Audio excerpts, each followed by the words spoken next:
Hello বন্ধুরা, দেখো আমি এখানে চিলি চিকেন বানাবো বলে চিকেনটাকে ম্যারিনেট করে নিয়েছি ময়দা, আদা রসুনের পেস্ট, গোলমরিচ এবং সয়া সস দিয়ে, আর একটা ডিমও দিয়েছি। আর এখানে দেখো কুচি কুচি করে লঙ্কা কেটে নিয়েছি, পেঁয়াজ কেটে নিয়েছি, আর এখানটায় নিয়েছি ক্যাপসিকাম ছোট ছোট করে কেটে নিয়েছি, টমেটো কেটে নিয়েছি। আর এই সসটা আমি বানিয়ে রেখেছি ময়দা, সয়া সস, চিলি সস এবং টমেটো সস দিয়ে, আর একটু সামান্য জল দিয়েছি। কালারটা দেখো এরকম এসছে। আর এখানটায় কিছুটা পকোড়া আমি ভেজেছি আর কিছুটা পকোড়া ভাজছি তেলে। আস্তে আস্তে চলো ভাজি। ভিডিওটা তোমাদের ভালো লাগলে অবশ্যই লাইক কমেন্ট শেয়ার করবেন এবং চ্যানেলটিকে সাবস্ক্রাইব করবেন।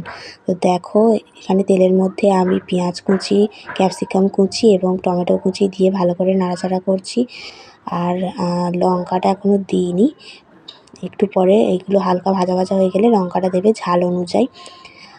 আর দেখো এখানটায় গ্রেভিটা আমার ফুটছে, আমি জল দিয়েছিলাম, নুন মিষ্টি দিয়ে জল দিয়েছিলাম, তারপর গ্রেভি ফুটছে, দিয়ে ভেজে রাখা পকোড়াগুলো দিয়েছি। ভেজে রাখা পকোড়াগুলো দিয়ে হালকা নাড়াচাড়া করে নিতে হবে। দেখো আমি এখানটায় হালকা নাড়াচাড়া করে নিচ্ছি। অবশ্যই যে যেরকম ঝাল খাবে সেরকম ঝাল দিয়ে বানাবেন। তো দেখো এখানটায় ভালো করে মিশিয়ে নিচ্ছি।